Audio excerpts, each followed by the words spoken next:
Hey, everybody, welcome to a special edition of the podcast. And today, my guest is Dr. Robert Epstein. Dr. Epstein is a senior research psychologist at the American Institute of Behavioral Research and Technology. He's the former editor-in-chief of Psychology Today.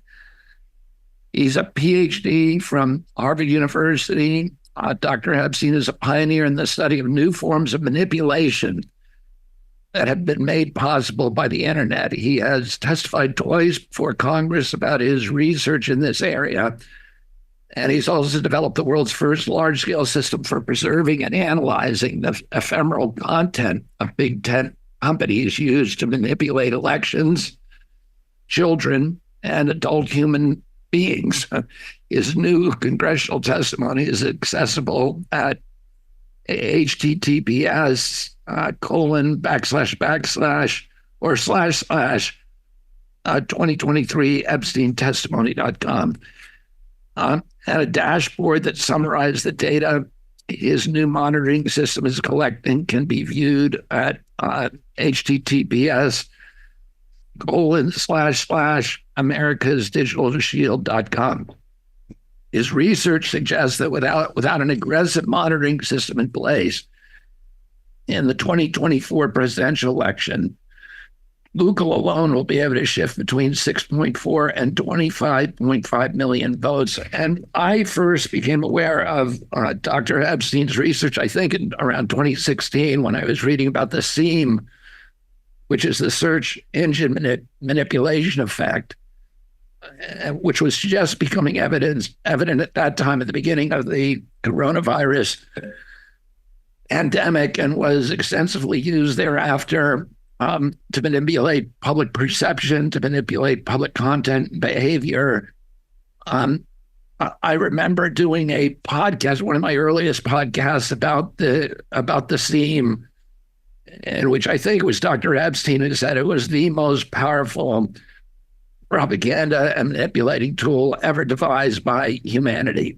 And it's really astonishing, his work about the capacity to shift public perception and therefore alter and manipulate public content is truly frightening. And it's all done without the targets of this kind of manipulation ever knowing that they've been manipulated. And it can induce essentially a mass psychosis. And so welcome. And my co-host today is my daughter-in-law, Amaryllis Fox, who is Amaryllis Fox Kennedy, who is also my campaign manager, who did something on this campaign that has got an extraordinary mind. She's the smartest person I've ever met. And she was able to do something in this campaign that everybody said was impossible, which was to get on the ballot in every state, to manage 100,000 volunteers and the complexity of that task.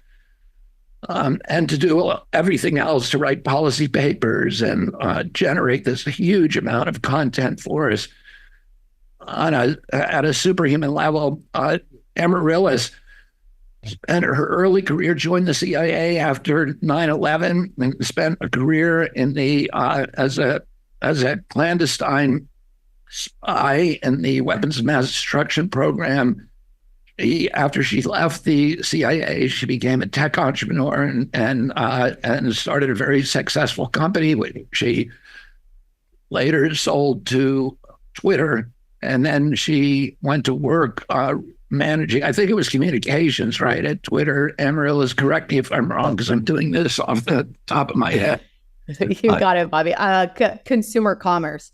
Using your heuristics-based natural language processing to identify product mentions, which in its own way, I think we'll probably delve into later in this conversation, but a great fan of Dr. Epstein's work and really pleased to be here today. Anyway, I always tell this story that somebody told me that Amaryllis was the smartest woman that they've ever met. And I said, no, she's the smartest human being that you've ever met. So it's a joy to have you back on this show, co-hosting with me, Amaryllis. And If you want to follow Amaryllis, she's at what is your Twitter? Do you do Twitter or Instagram? I do. X, yes, at Amaryllis Fox. Okay, so that introduction, you can consider it a question, Dr. Epstein. Just describe to us how the SEAM works. SEAM is search engine manipulation. In fact, how it works, and just a brief punchline of the extraordinary power that these tech companies are now wielding to do what the CIA has always wanted to do, which is, without ever going into a country and doing all the things they used to do, assassinating leaders, paying off unions, destroying the credibility of institutions, driving division and polarization between different groups in the society, all those other tools they developed through 20 years of experimentation through MK Ultra and MK Naomi and MK Dietrich and all the MK programs, MK meaning mind control, which is what they were after, both individual control of individuals to control of entire societies. And now they can do that much more effectively just by manipulating algorithms at Google. And so, will you explain how that works? It is terrifying, by the way. It is terrifying, and I promise to address all of those issues. But first, I have to say, this is a tremendous honor for me. One of the greatest moments in my life was when I was 7 years old, and my mom took me to see your Uncle Jack, John F. Kennedy, on the campaign trail. She got there really early, so we were right up against the stanchions there, and he was just above us. And I was 7, and I was getting kind of crushed from behind. So a police officer picked me up and put me in front of the stanchions. So I was there just a couple of feet away from your famous uncle. And that was really one of the greatest moments of my life. And I've had lots of different contact with members of your family over the years. Your Uncle Ted helped me to set up my first nonprofit organization, which is called the Cambridge Center for Behavioral Studies. I think she's your cousin, Maria Shriver, invited me to speak at her last big women's conference. And that was a great thrill. That was also scary because there were 16,000 women and me. So it was very scary. But I could go on and on. But there's a second thing I want to tell you before we get to the topic, because I just spent the whole weekend reading your book on Fauci, which was superb. And I recommend that everyone read that book. And if you're reluctant to read it because, as someone told me last night, because you've heard some bad things about Bobby Kennedy Jr., if you're reluctant to read it, forget all that stuff. Forget that negative stuff. I can tell you where that negative stuff comes from. I'm going to tell you a lot about that during this podcast. Forget that. Read this book, because this book is not only well written, it is superbly documented.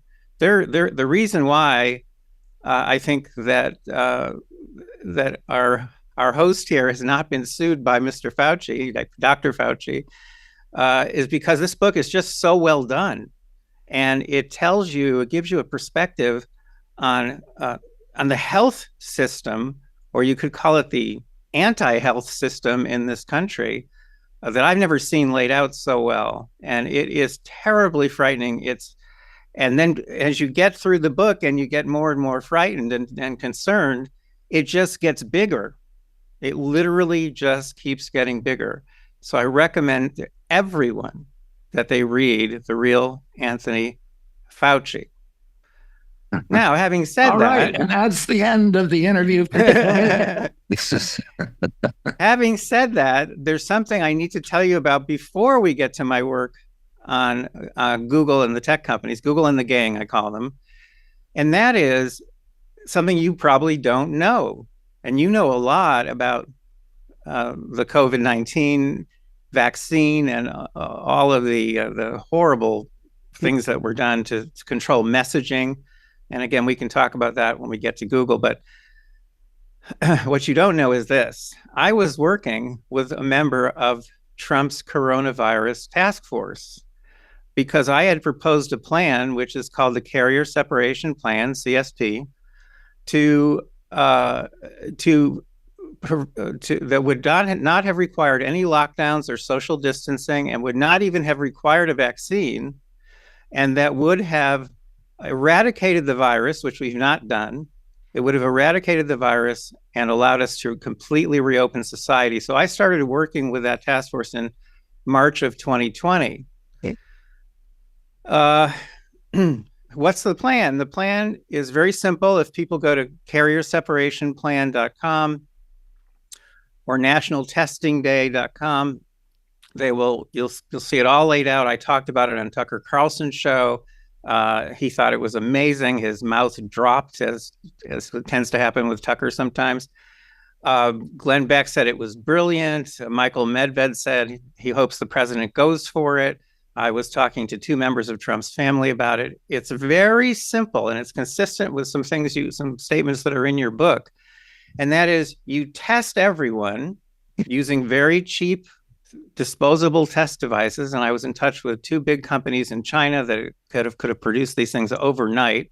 The test devices don't even have to be that particularly accurate, it turns out, for this to work. The president announces we're going to have National Testing Day. It's going to be on September 6th, Sunday, September 6th, 2020, which was the 400th anniversary of the day the Mayflower set sail from England to the United States. And he said, on that day, we're all going to test. Before that, he would have announced it early summer, we're going to send you all dozens and dozens of these test devices. They don't have to go up your nose. You just stick them in your mouth and it'll tell you whether you're positive or not. And so he said, I'm going to do it, Melania and all my kids and all the members of Congress, and we're all going to do it on that day. He said, and then if you test positive, then you need to go into quarantine, not for 6 months, just a couple of weeks, 2 or 3 weeks. Just let your body defeat the virus. He said, and that same day, Sunday, September 6th, we're going to reopen society. All the schools and churches and businesses are going to reopen, and the virus is going to stop spreading because we've removed from the population most of the carriers. And there's also going to be secondary screening. So at the entrance to schools, churches, and businesses, there's going to be barrels full of these test devices. And it's all voluntary, but we'd like you to test and test negative so you can go inside. If you test positive, just go home for 3 weeks. If you need money to do this, then you're giving up your privacy, but we'll help you. If you need a place to stay, like a hotel room for those 3 weeks, we'll help you, but you're giving up your privacy then. But for everyone else, this is all going to be done in privacy. I published in Frontiers in Public Health in January of 2021 a mathematical model, detailed predictions. That's been viewed 35,000 times. It is taken seriously in the public health and medical communities. Here's what happened. And by the way, if that plan had been implemented, and at one point there was a speech for President Trump to give, it was sitting on the desk of his head speechwriter, Vince Haley. Short speech. If he had set that in motion, that would have saved 600,000 American lives. Okay? And here's what happened. On July 15th of 2020, I received an email from a member of the coronavirus task force saying, we're so sorry, but we've decided to go with the vaccine exclusively. And that was it. They just set aside, they just threw away the plan, which would have made Trump into a hero around the world. It would have made him into a hero. So why did he do this is the question. And the reason is, I was told, is because that summer he got it into his head, not from Fauci, but from somebody, he got it into his head that he could get the vaccine out before the November election and that would guarantee him the win. And of course, there are also many, many other kinds of pressure on him to go with the vaccine. And that's what he did. Well, that's very interesting. And I know that you talked about that on Tucker. But it is and I don't want to take away from your inventive role in devising that, but it's kind of a modern iteration of exactly the protocol that D.A. Henderson, one of the great epidemiologists who is credited with obliterating smallpox, eliminating this deadly disease from humanity.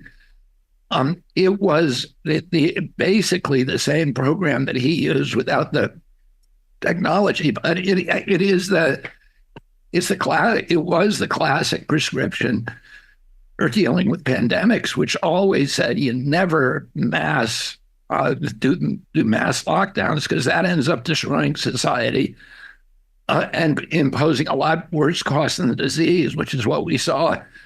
But the way he eliminated smallpox, a lot of people, the modern consensus is that, which is an orchestrated consensus, which is the product of propaganda, is that smallpox was eliminated by the smallpox vaccine. But there are many parts of the world where the vaccine never reached, and smallpox disappeared there too. And the way it disappeared is D.A. Henderson's plan, which is to isolate the sick. That's right. Protect the vulnerable, keep society open, and do systematic isolation of people who had the disease. And that is what eliminated smallpox from the planet. And D.A. Henderson, in later years, complained vociferously against the lockdowns during the beginning of COVID, et cetera. If you never do that, you do these protocols that have been proven to work. And even the smallpox vaccine had a lot of problems and a lot of very, very bad, deadly side effects, killing people. And the real way that if history shows and the best literature shows, the way that smallpox was eliminated was through these physical protocols of isolating the sick and respiratory viruses, as everybody knew before the pandemic, cannot be eliminated through isolating entire society. In fact, they spread indoors. So when you lock people indoors, they tend to spread to the families, et cetera. And it was really, what we saw here at the beginning of the pandemic was the police shutting playgrounds, padlocking basketball courts, throwing sand on the half pipe so people couldn't skateboard, arresting surfers who were out in the ocean when they came to the beach and sending them home where the coronavirus is going to spread. It was just a systematic refutation of everything that we know about managing epidemics. So I'm very glad. I'm happy that you're talking about this, and I wish I'd known more about that at the time when you were doing it, because I think it would have given a lot of those of us who were skeptical about them, were criticizing the mass lockdowns. It would have given us all a much better alternative for dealing with the coronavirus. Of course, Bobby. I mean, that's exactly the point of our later conversation, which is that you didn't know it, and neither did anyone else, and that wasn't accidental, right? That's the result of this kind of manipulation of Amaryllis. Thank you so much, because that's the segue that I was hoping to have. Why did we not know? And the fact is, there's a lot we don't know, and you don't even know what you don't know, right? Or as I like to say now, you don't know what they don't show. And by they, I mean the big tech companies, primarily Google. And so, I've been studying that. That's a separate thing than my work on the carrier separation plan, but I've been studying the ability that Google and other tech companies have to control our thinking, our behavior, our emotions, our elections, our children. I've been studying that now for more than 12 years. It is extremely disturbing. It's even more disturbing than reading Bobby's new book on Fauci. That's how disturbing this stuff is. It's so disturbing, because as we keep making new discoveries about the power that these companies have to manipulate people and to undermine democracy, it just gets worse and worse and worse with every new discovery. So now I'll get back to your original question. Your original question was, how does this work? How can these companies exercise such power? Well, there's one way they do it that I think everyone's aware of, and that's what my conservative friends tend to focus on. I'm not a conservative myself, but there's the one way they do it is by censorship. In other words, they suppress content. And again, you don't know what they don't show. So that's the simplest way that they do it. Unfortunately, my conservative friends then stop. They get stuck there. They think that's all there is. No, no, that is not true. I have been publishing in peer-reviewed journals. I've been publishing our discoveries on so far 10 different methods that these companies use for manipulating thinking and behavior. And it's just unbelievable. I can tell you this, that the search engine is the most powerful mind control machine that's ever existed. That when you start to type a search term, you're being manipulated from the very first character that you type. I said this at a hearing when I first testified before Congress, and Ted Cruz pulled out his cell phone and he said, "Oh yeah, show me." I said, "Fine, type the first letter in the alphabet." So he types A. I said, "Are they making any suggestions for what you should be looking at?" He goes, "Yeah." He said, "I got 5 suggestions. What are they?" I think 3 or 4 of them were for Amazon. I said, "Gee, why are they trying to send you to Amazon? You weren't looking for Amazon, were you?" He goes, "No." I said, "Because Amazon is Google's largest advertiser, and Google is Amazon's single largest source of traffic. These are business partners. They are manipulating people literally with every character that they type. It's not just search suggestions, it's the answer boxes below, it's the search results." But let me just go back to search suggestions for a second, because you'll remember that a few weeks ago, it made national news that when people were searching for information about the assassination attempt on Trump, they couldn't get anything. Google was suggesting that they look at, I don't know, Abraham Lincoln and McKinley, and they wouldn't give you suggestions for learning about that assassination attempt, and that made national news. But here's the thing: that's an anecdote. That doesn't hold up in court. It's useless. But we are now preserving those search suggestions by the millions.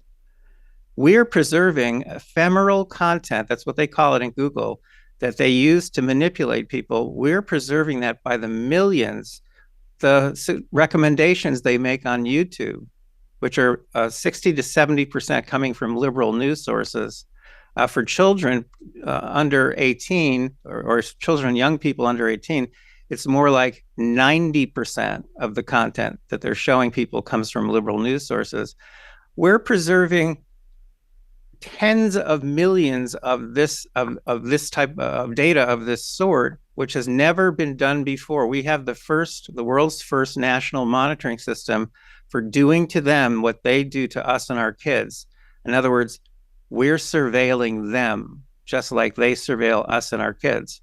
So there's 2 big chunks of research here. One chunk of research, which we've been doing since 2013, looks at the new methods of manipulation that the internet has made possible, and that is controlled entirely by a couple of tech companies.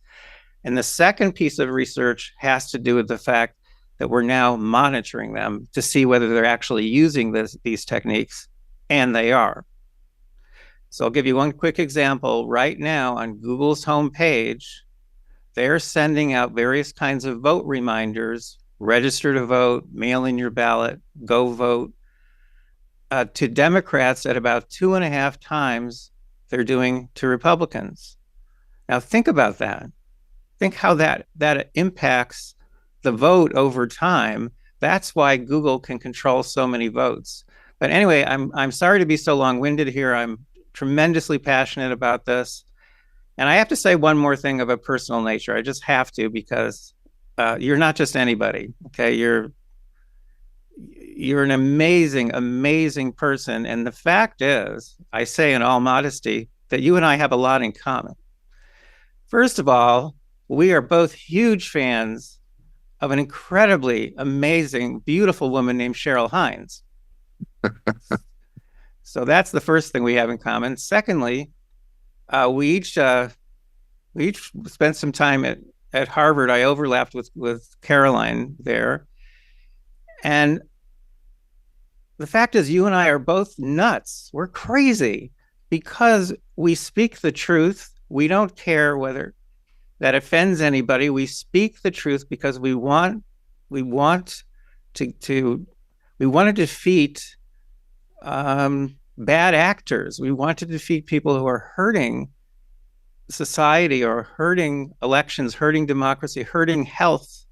And we speak the truth no matter what the consequences, which is a very, very crazy, insane, and difficult way to live. And that's what you and I have in common. Let me just read this. And these are for some of your findings. SEAM demonstrates how biased ephemeral content, such as search results and video recommendations, influence users' decisions. Just one exposure to the type of biased content can shift a person's perspective by 20 to 80%, with repeated exposures raising that potential to 90%. The SSE, which is the search suggestion effect, refers to the impacts of search suggestions in drop-down as an online user is looking up information. Google search suggestions can shift undecided voters' opinions from a 50-50 split to almost 90-10, all without user awareness. That is terrifying, because that's really the end of democracy. How does democracy survive that?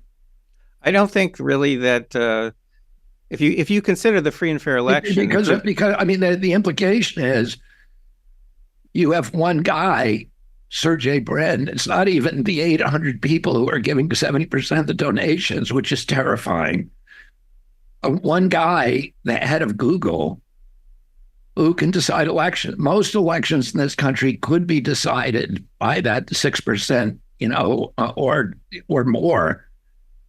I think actually you quantify that, but yeah, it's like, you're shifting election results. I think you find in here that you can, that you can shift election results by 6.9% typically or more, right? Well, the margin that is somewhere between 4 and 16%. So 4% is the absolute bare minimum that Google alone can shift without anyone knowing, except for, of course, now we have a monitoring system in place. But that 4% is guaranteed. So if you look right now, as I did a little while ago, if you look at the numbers in the swing states right now, just survey data, you'll find, depending on what the poll is, that Trump is ahead by maybe a point or two in 3 of the 7 swing states. Harris is ahead by a point or two in 4 of the swing states. You know what that means? That means that Harris will win all 7 swing states, because that margin is well within Google's ability to control. They have absolute control. Any margin, 4% or under, 100% control. Let me just push back on that, because the polling already reflects Google's impact on the outcome, right? Because the attitudes have already been shifted. I would also say that the polling is manipulated by the same forces that are manipulating the news. Wow, you are smart. My God. And I've seen it in action, because it's been U.S. policy around the world for a long time in terms of intelligence monkey business in other countries' elections. You can go back and look even on CIA.gov. If you go and look at the special forces and election manipulation handbooks, there are sections on polling that are still entirely redacted from the 70s and the 80s. And those are nestled next to the guide for taking over underfunded newspapers in order to provide an unidentified source of funding that then places all of the news stories that the United States government wants for the candidate of their choice. So they have always viewed both polling and manipulation of news coverage as the first wave. If that doesn't work, then maybe you have to go in and foment a coup or do some other, criminal act overseas. But first and foremost, polling and news manipulation. And that is correct. Talking about is doing that. I remember Amaryllis, you saying to me one time that if you are, an intelligent agent who is in charge of making sure the Italian elections come out, the communist candidate or the left-wing candidate loses the Italian elections, that it is spycraft malpractice not to use those tools. It would be you'd be called in by supervisors. How on earth did this election turn out the way that we didn't want it to?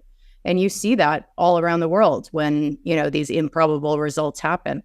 But I remember a DARPA study coming across my desk in probably 2004 when I was a brand new baby officer who signed up after 9/11 and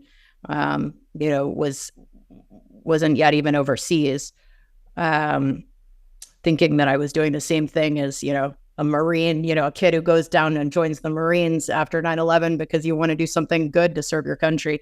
Didn't know what nest of vipers I was walking into. But I remember this study coming across that came out of DARPA, and they put people reading news stories in an fMRI machine and expected that the frontal areas would light up while they were assessing analytically, the reliability of what they were reading. And they did, but they lit up second. And the first area that they describe, it's over the ear, and they described it as the part of your brain that lights up when you hold up a shirt in a store and think about whether or not your friends would make fun of you if you wore it. Yeah. And that in-group, out-group decision is a split-second decision made at the beginning before you even start your frontal lobe, all of your actual analytical assessment. And so you already know before you dive in whether you're assessing in order to poke holes or you're assessing in order to think it's a brilliant article and share it with your friends. And of course, they were weaponizing that at that time between the Sunni and the Shia community, that they were trying to create this split overseas. But we now see that exact same methodology at work. And I think what Dr. Epstein's describing, especially with autocomplete, right? The subconscious, the subtext of that when you begin to write something is, oh, well, this must be informed by what everybody else is searching and what everybody else is thinking. Exactly. And therefore, I should be thinking it too. And exactly. That is an incredibly dangerous road for us to go down as a society. I just want to add one thing to this issue of the polling numbers, and I agree with what you said completely, but I want to add one thing. At any point in time, there's still going to be millions of people who are vulnerable, who haven't completely made up their minds, and who can be pushed, who can be nudged one way or the other. Google has a tremendous advantage over any of us, including a campaign manager, because Google knows exactly who those people are. I mean, that would be every campaign manager's wet dream to know exactly who those people are, but Google knows exactly who they are. And it is using these techniques that we've discovered and quantified over the years. It is using these techniques on these people every day. So, there's no matter what the polls say, there are still people out there who can be influenced. Google knows who they are, and they're using these techniques.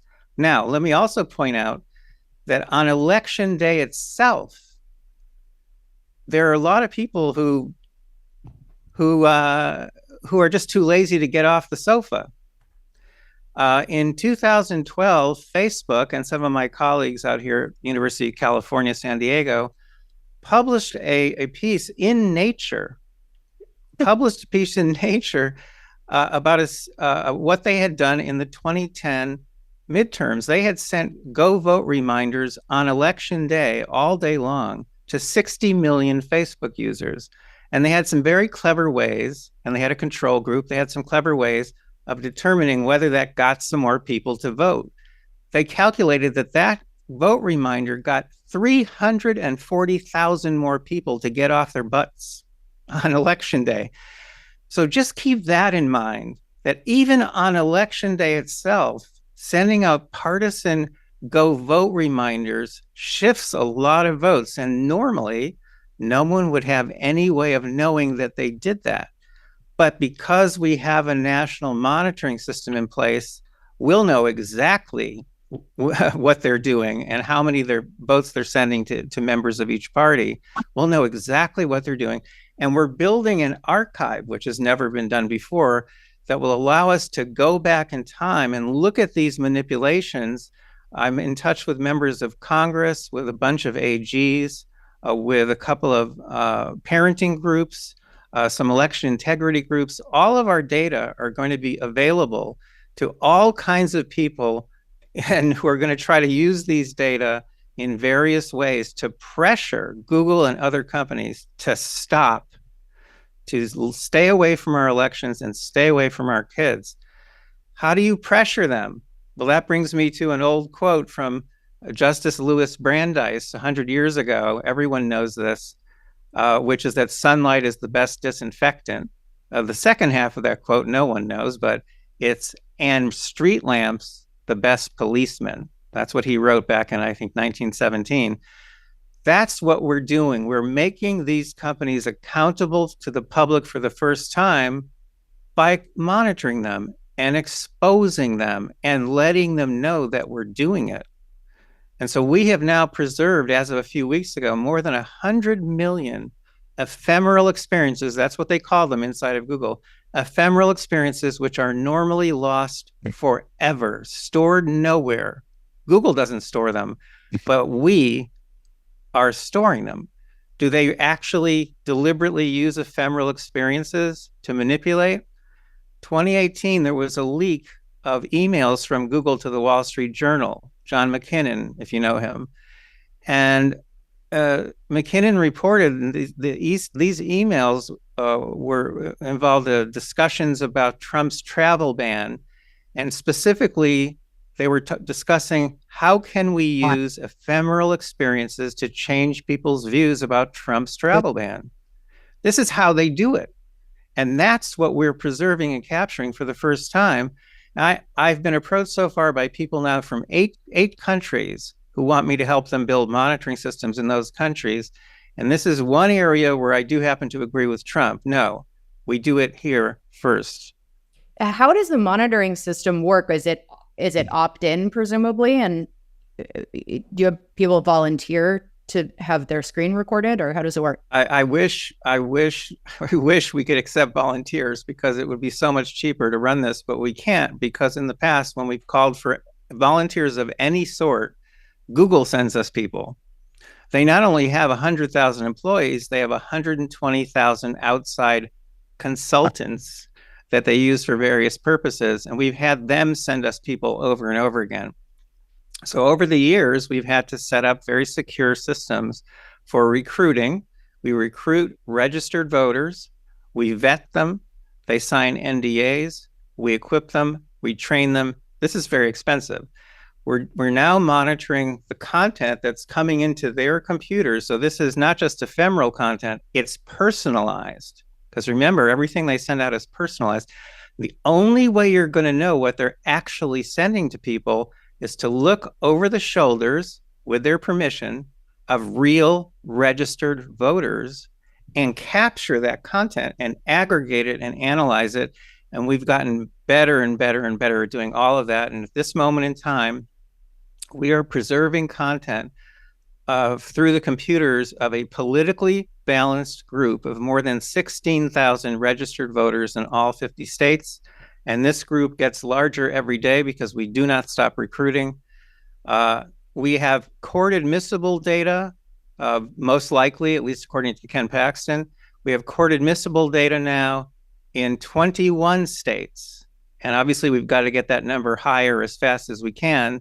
The bigger that number is, the more it pressures these companies to stop what they're doing. Robert or Dr. Epstein? Oh, no, Robert's fine. It's you have the same name, so. you have a PhD after years and a DR in front of them. So and those were hard earned and well deserved, and I want to respect them. Yeah, but I heard you. I heard you on Tucker's show, and you made a very good argument for saying that you probably have 10 PhDs, given the expertise you have to get to litigate these cases. So let's get to this subject, which I think I didn't show Amaryllis any of the documents you showed me, but you did analysis of my election, which there's nobody who knows more about my polling. Amaryllis has done the biggest polls of this election of any campaign. We've done polls of 26,000 people. Typical polls are 1,000, 2,200, but we've done polls 10 times that size with extensive crosstabs.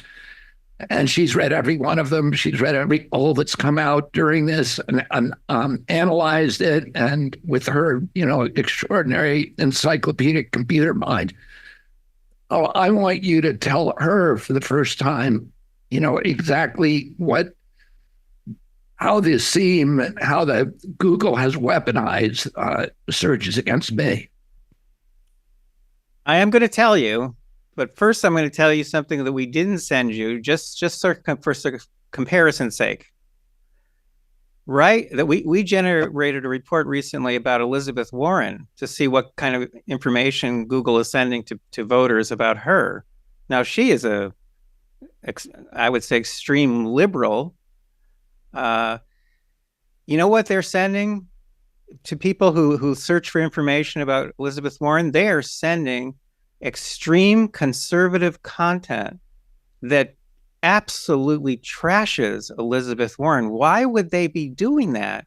Because Elizabeth Warren has gone on record calling for the breakup of Google. They want her out. Now, with you, they're sending content that on a graph looks very blue. In other words, it's liberally biased. But that's just a graph. What if you look at the actual content that they're sending people to, if people click on those high-ranking links in their search results, you end up with, well, I'm not going to say them, but you can, if you want to share them, that's fine. They are sending people to one piece after another, one website after another, one article after another, one video after another that makes you look like the devil. Yeah. Well, Bobby poses perhaps the most grave threat to their business model as has happened since, its instantiation. I mean, banning pharmaceutical ads on day one, and that alone is probably number 2 source of ad revenue for them, in addition to, all of their defense contracts and so on. So even outside of their doing the intelligence agency's bidding, which we know to be the case, just from a business case point of view, we knew right from the outset that we had a pretty serious foe in Google. And I mean, across the board, they wouldn't let us claim our Google Knowledge Panel, which anybody, if anyone's done it here, it's very straightforward. You just, prove your identity by putting in a password for one of your social accounts, and it pops right up. In this case, it was just the old 404 error every time, but only for Bobby. And we escalated it all the way up the chain there, and they kept telling us, oh, that's terrible, we'll get right back to you, right up to their C-suite, and never solved that issue. And of course, it brings Wikipedia right up to the top. And we've gone deep with Larry Sanger and on the censorship and intelligence control of Wikipedia. So we're right there with you. We understand Google's stake in this for sure. Another thing that's, by the way, I think is quite interesting in that report we sent you is that they are sending that attack content, that liberally biased content, not just to liberals and not just to moderates, but to conservatives as well. So, that doesn't happen for everyone. They don't do this for everyone. You should be greatly honored that they're slaughtering you across the board with people of every political persuasion. But the fact is that that without a monitoring system, you see, no one would ever know. And we know that when you bias search results and search suggestions in that way, that easily shifts 20 to 80% of undecided voters. And even on election day itself, there are still undecided voters, and they know who they are, and they're using these techniques to influence them. Again, without a monitoring system, you don't know any of this, nothing, especially those targeted messages on their homepage. You don't know anything that they're doing. We're also looking at the recommendations that they make on YouTube tells the same story. But what's interesting here is that people are not aware that 70% of the videos people watch on YouTube, this is according to Google itself and outside researchers too, but Google has admitted that 70% of the content people watch on YouTube has been recommended by their algorithm. For children, it's 80 to 90%. Why is that? Well, partly because if you don't pick something, they automatically play the up next video. So they are determining most of the content around the world that people are watching on YouTube. And guess what, Mr. Kennedy? They're slaughtering you on YouTube as well. Again, no monitoring systems in place. You don't know anything that they're doing. These people, by the way, are very determined. Google more than the other companies, because Google has a very, very strong progressive left culture. And it's actually now more than 96% of their donations go from their employees go to Democrats. Now, I lean that way myself, so I should be applauding them, but I don't, because I love this country and I love the system of government that was put in place by our founding fathers more than I love any particular party or candidate. So, unless you've got other sort of evidence that they used against me, which I'm very curious about, let's talk about how you fix this. Okay, well, there are really only three ways, and I can tell you that what the government's been doing, which is antitrust actions, that's the DOJ, that's Congress, and the AGs, will not solve the problem at all. In fact, I happen to have been working with AGs long enough, so I actually saw Google's attorneys pushing our authorities away from consumer protection issues and pushing them toward antitrust issues. And they have basically gotten control over everybody. It's DOJ, it's the AGs and Congress, and they're all going after Google with antitrust actions. Antitrust actions will not solve the big problems. The big problems are surveillance, censorship, and manipulation. Those are the three big problems. Antitrust has to do with monopoly issues, which we might force them to sell off a company or two. Big deal. That Google knows very well that no one will ever force them to break up the Google search engine because it won't work. And Facebook knows that no one will ever force them to break up the social media platform, because that would be like putting the Berlin Wall through the middle of every household. You can't do that. So these companies know the antitrust actions are not a threat to them. So what are the threats? Well, one, which isn't going to happen, is that you could make the surveillance business model, which Google invented, which turns us all into products that they sell to vendors. You could make that model illegal. Tim Cook, the head of Apple, has suggested this. He thinks that model should not be allowed. He doesn't think it's a legitimate business model. It's fundamentally deceptive. Is that going to happen? No. Number two could happen. And I published this in Bloomberg Business Week the day before I first testified before Congress. Number two is this. We could declare, our Congress could declare, or a regulatory agency could declare their index, which is the database they use to generate search results. We could declare that to be a public commons. There's ample precedent for this in law. Governments have been doing this for hundreds of years, because once some commodity or service becomes essential, then there's room for abuse. And that includes air and water and gasoline and telephone communications. Once it becomes essential, the government at some point always steps in and either takes charge or regulates. In this case, if our government declared their index to be a public commons, then everyone could build search engines using their data, and you'd end up with thousands of search engines competing for our attention, which would be just like the news environment. There would be competition and innovation. Because of Google's monopoly, there has been no competition and no innovation in search for 20 years now. Could that be done? Yes, it could. And Ted Cruz and I have talked about this at length. Will it be done in the US? We're kind of dysfunctional. That's the problem. But the EU could do it. And I've spoken in Brussels. There are people quite interested in this possibility. And if it's done in the EU, it would affect Google worldwide. It would end their worldwide monopoly on search. And finally, we get to number three. Number three is monitoring. No one can stop monitoring. And monitoring makes them accountable because it gives us a growing database that allows us to look back in time and see what shenanigans they were using. And that can be used in court, and it can also be used just to put public pressure on these companies. Monitoring, in my opinion, is not optional. Monitoring is essential because in the EU, for example, where they have passed some pretty strong laws and put very strong regulations into place, which you've talked about, I've heard you talk about them.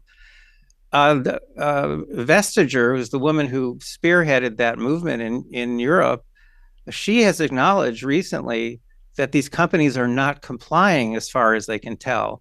The fact is, unless you have monitoring systems in place, you can't measure compliance. You don't know if there's compliance without monitoring. You must have monitoring in place. You must capture all that ephemeral content and analyze it rapidly. So those are the three solutions. The one that I've been working on, and we've spent $7 million building this nationwide system, obviously is the third one, which is monitoring. And it's powerful. I can tell you that a couple days after the November 2020 election, I sent a lot of our data to Senator Cruz's office. And on November 5th, 2020, Cruz and two other senators sent a very threatening letter to Sundar Pichai, the CEO of Google, saying, you testified under oath that you don't interfere with elections. How do you explain Epstein's data? And then it's a 2-page letter summarizing our findings in 2020. In that election, by the way, Google shifted more than 6 million votes to Joe Biden.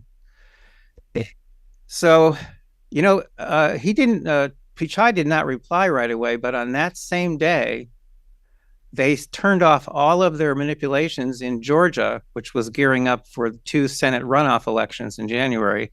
How do we know that? Because we had more than 1,000 observers. We call them field agents. We had more than 1,000 observers throughout Georgia. We were monitoring big tech content through the computers of more than 1,000 people in Georgia. And we saw Google turn off all their manipulations, the partisan go vote reminders, the bias in search results went to 0, absolutely flat. We had never seen that before. They literally just pulled out from Georgia. I mean, the interesting thing to me is that all three of those, and it's incredible work that you're doing, seem to me to not work without the other.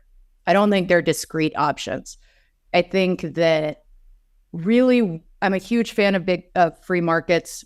I know that Bobby is. It sounds like you are as well. Certainly free markets of ideas, of the right to know, to be an informed consumer, which certainly applies to news and to information.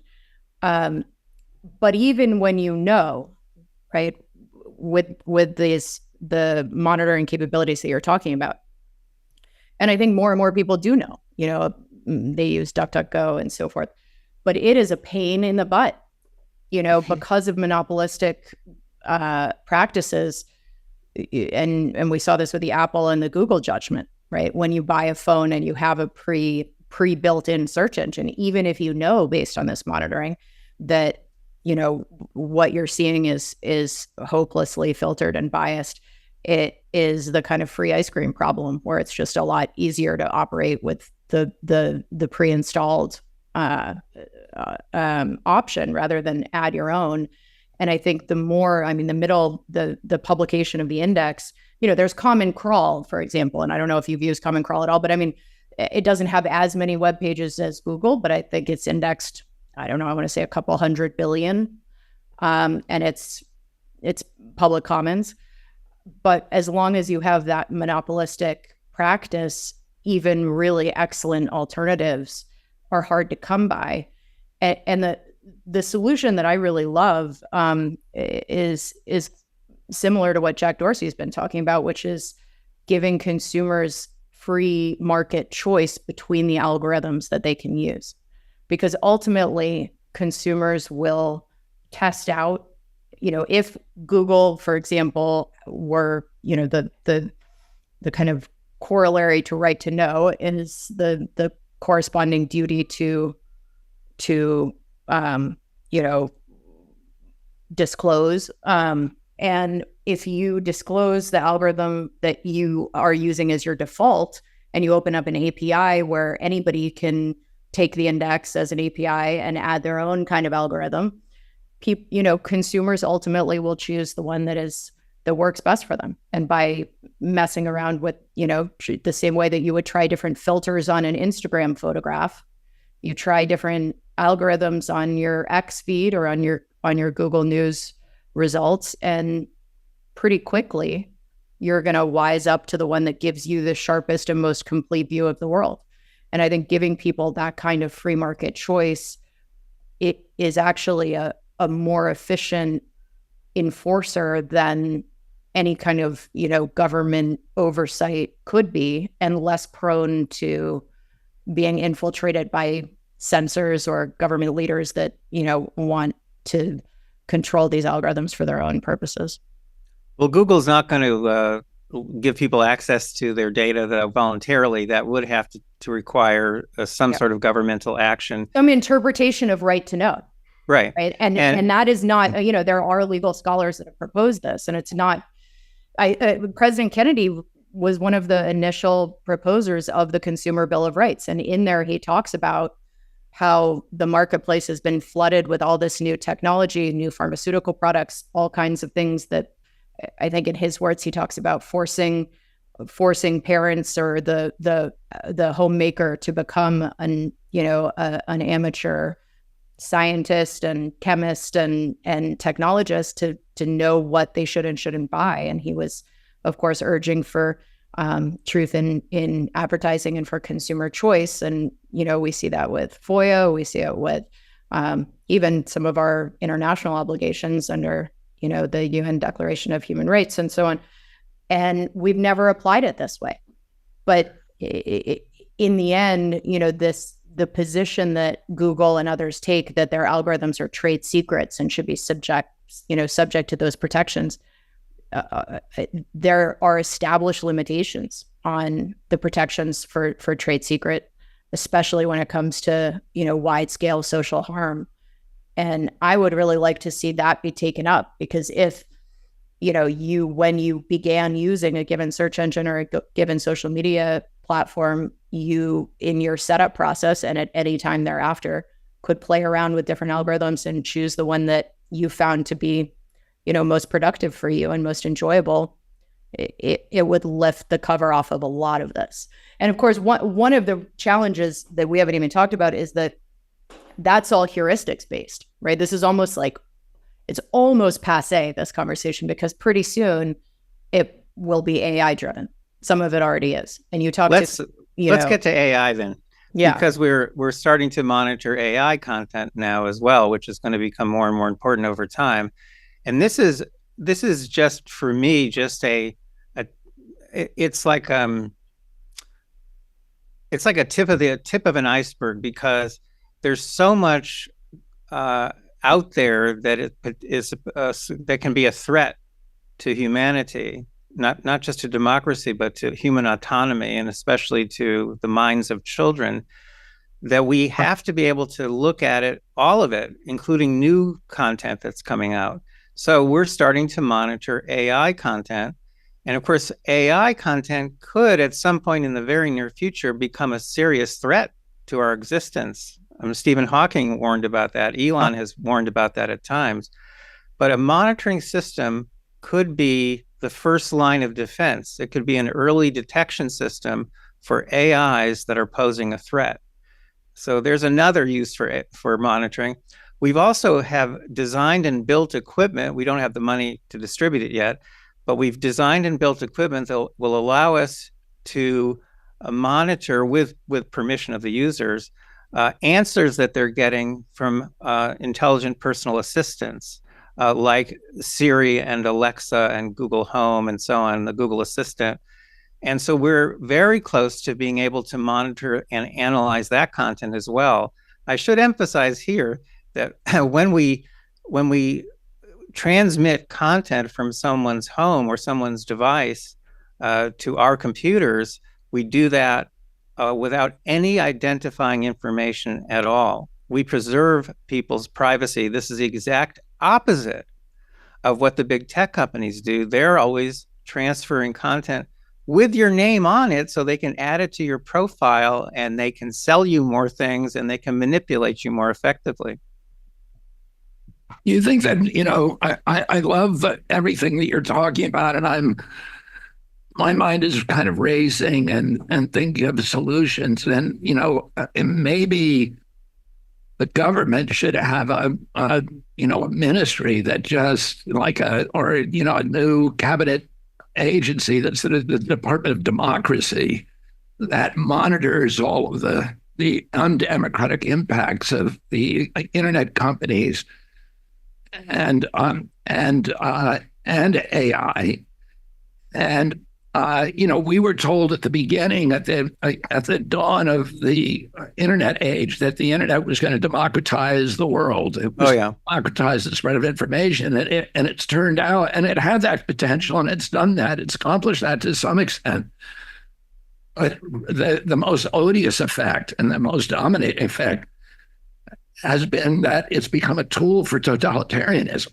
Correct. And for this corporate merger of state and corporate power to monetize information and to deploy it as surveillance and control systems, should we have a cabinet post that is constantly monitoring the impacts of technology on democracy and taking steps to expose that to the public, to shine the sterilizing light of sunshine and the police effect of lamplight. But who monitors them? What? Exactly. Who monitors them? Who monitors them? That's you're fear, right? Then they become the Ministry of Democracy could get Orwellian pretty quickly. Well, I think that's why I Fauci. like the free market. Sure. Yeah. But look at Fauci. I mean, there's a perfect example, or the kind of regulatory capture that you describe in detail in your book. That's, I don't know that we can really trust the government exactly. Administrations, thank goodness, every now and then change, but I don't know if I would trust the government. I think we need we need big things to happen. And, at one point, Ted Cruz invited me for a private dinner to discuss these issues because the man's very smart, obviously, and he wants to solve these problems, these big tech problems. We talked for almost 4 hours straight. We never talked politics. That wouldn't have worked at all. But the point is, we talked about tech. And at the end of it, this poor guy, he was thinking, he actually said aloud, he said, the problem is that we'll never get bipartisan support to do anything against these companies. He said the Democrats control them because of the huge donations, because they help get them into office. He said, and Republicans don't like regulation. He said, I think we're stuck. How do we get over that hurdle? The government don't have the tech capability. Well, the iterative cycle in Silicon Valley is just so many of these lawmakers are, their kids or grandkids are helping them power cycle their laptop. That's true. So, I don't know if you guys have ever played around with ChatGPT where you put it, now there are different cheat codes, but there used to be a cheat code that was called do anything mode. And there are a bunch of these, people can go and look online, but there are certain prompts that you could put in there that remove some of the pre-trained parameters. And when you ask ChatGPT to produce its results in parallel, one in its normal state and one with those parameters removed, it's almost like carving David from the marble, where you can see the areas that have been massaged in a kind of propagandized way. It underscores them and makes you think twice about them. Why did they make that change? And actually kind of puts a glaring highlighter over them. And when you have that kind of comparison, I think it does a lot more to inform the public than having no comparison at all. So that's why I like being able to choose between the models, because then you see the default. Like I remember as a young person going to Burma for the first time, and it was in 1999, and it was still under very tight military control, and which it sadly now is again, but this was prior to the moment of democracy there. And they had a newspaper called The New Light of Myanmar that was just the most preposterous propaganda you've ever read in your entire life. And I remember thinking, what is the point of even printing this? It's so preposterous. How could anybody read it and believe it? And we're almost there with a lot of what you read in the kind of Overton window Google results at this stage. And the more that, it's all people are exposed to, then there's no point of comparison. And it doesn't seem preposterous in the same way that The New Light of Myanmar didn't seem preposterous to the people who had only ever read that as their news source. So to me, as far as we can pursue Jack's proposal, and by the way, what you're doing, Dr. Epstein, would be absolutely critical to it, right? Because you need to be able to see with monitoring what the results are across the different algos that would be built on that API. But you have to give, in the end, consumer choice water will always flow to the sea, but you have to give them the different choices. Well, now I'll give you some information that might make you think twice about what you just said. When we did our first nationwide study on SEAM, there were more than 2,000 people in the study in all 50 states. We had masked our manipulation, which Google does as well, so that very few people would recognize that there was any bias in the content they were seeing. But there were so many people in this study that there were a couple hundred who did suspect there was bias. Now here's the problem.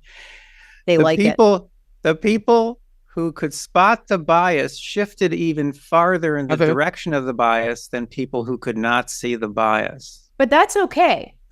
It's okay to choose to be... No, I mean, look, people every day tune into MSNBC and they tune into Fox News. They don't think they're watching actual news. And yes, those are problematic, but we live in a free country of free speech. We can't have a situation where there's some top-down authority saying this is biased, this isn't, because inevitably that itself becomes biased, right? So you have to give people the ability to choose a stupid algorithm that's going to make them less intelligent and have access to less information, so long as they can compare it with another. Here they're making the decisions for the wrong reason, because they're seeing content which is coming from a computer. And people mistakenly believe that computer content is inherently unbiased and objective. Right, but they won't if they see multiple options. If you say, here would be your news today on Google, and in the same way that you're choosing a filter on Instagram, you could go through and you say, chronological order only is one option. MSNBC, left-leaning bias, Fox News, right-leaning bias. I only care about pop culture bias, etc., so that you are actually, and those should be open source, and they can create some of their favorites, and others, other people can contribute theirs. But once you see the same day's news through 20 different algorithms, I think it will eat away at that idea that because it's produced by a computer, it's trustworthy, because you've just seen all of these different iterations of the same set of news, all produced by a computer. You're giving I would agree with Amaryllis. I see what you're saying, which is that it's absolutely hopeless. And I now look at you as a very nihilistic person, Dr. Epstein, even though you're appropriately skeptical, but also really depressing. But you too. And Jack Dorsey, I had dinner with him a couple of times here at the house, and I said, "What's the solution?" And he said essentially what Amaryllis is saying: you let everybody, you make the algorithms transparent. And right now, if you're a Republican, you're living next door to a Democrat. A lot of it's just financially driven for Google, because the algorithms they've trained are algorithms that keep people's eyeballs on the site the longest, and that, as it turns out, people will stay on a site longer if they're getting information that fortifies their existing worldview. If you're a Republican living next to a Democrat and you ask, who is Robert Kennedy, you both ask simultaneously the same question, you're going to get different search results depending on what the algorithm is telling them is going to fortify your view of who Robert Kennedy is. And so at least if you can choose and say, give me a Republican bias, that's what I want to hear, or give me a Democratic bias, that's what I want to hear, and Google is forced to tell you you're getting the Democratic bias, you're getting the Republican, at least people know, and there's some choice left there, the illusion of choice. Let me ask you this, because we got 5 minutes, so we got to wrap up. I just want to make observations about two things that I saw during this election that were, that struck me. One is that at the beginning of the election, after I gave my initial speeches and stuff, I had popularity ratings that were beating President Trump, President Biden. I had national polling ratings in three-way races that put me between 20 and 27%. I remember. And then we ran really a perfect campaign, other than, the periodic exposure of my personal foibles and my colorful life. But we were doing kind of everything right. Our engagement, social media engagement, was better than any of the other campaigns. We were being outspent in some cases 1,000 to 1. And we were holding our own. We were getting bigger crowds than anybody but Trump, more enthusiasm. We had 100,000 volunteers, more than any other campaign. So by many metrics, we were extraordinarily successful, but we saw this steady decline in my polling numbers, down to 5 to 8% at the end. And, it was clear to me that this wall of bad media was eroding people's support.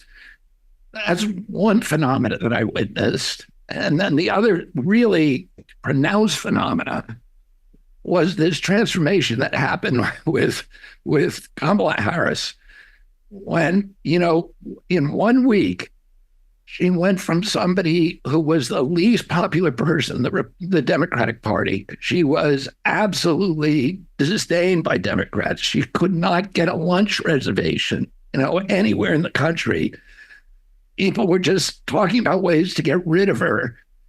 And then 2 weeks later, she was a mix between Beyonce and Jesus Christ. That's right. And Democrats adored her, and nothing had changed. She didn't give a single interview for 35 days.